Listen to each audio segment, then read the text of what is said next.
So Indian nationalism plays into the current border conflict with China in at least two ways.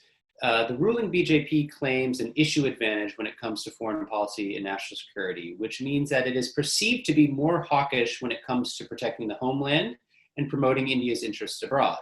But second, Narendra Modi has cultivated a persona of being a muscular, decisive leader who operates with the national interest at heart. And over the past 6 years since coming to power, Modi has relentlessly stoked both forms of nationalism. And having done so, it has somewhat backed him into a corner with this conflict with China.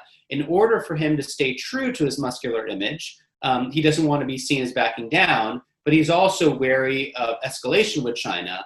And so you have this odd situation where the nationalist government is actually trying to be less nationalist than the population at large. So there are at least three drivers of the current uptick in Indian nationalism. The first is that there's a cultural conflict going on in India between the old secular vision of the nation and the new majoritarian pro-Hindu vision, which believes that as a country that's 80% Hindu, it ought to reflect the ethos and culture of the majority community.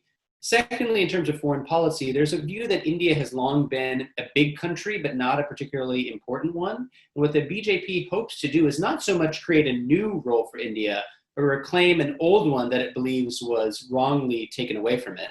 And at the same time, the BJP has managed to establish control of the narrative in an unprecedented way, bypassing traditional media, using social media for direct communication, and building a party organization to propagate its message.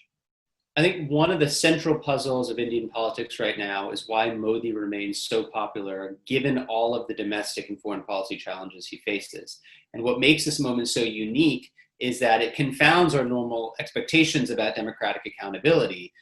I think sometimes when you have larger than life figures like Modi, politics is not so much about the economy, about governance, or any one policy issue. It's about placing the electorate's faith in a transformational leader who you implicitly believe can act in the national interest. And because ordinary voters can relate to Modi, his background, his language, his mannerisms, his charisma, they are willing to give him wide latitude in fulfilling his vision for the nation.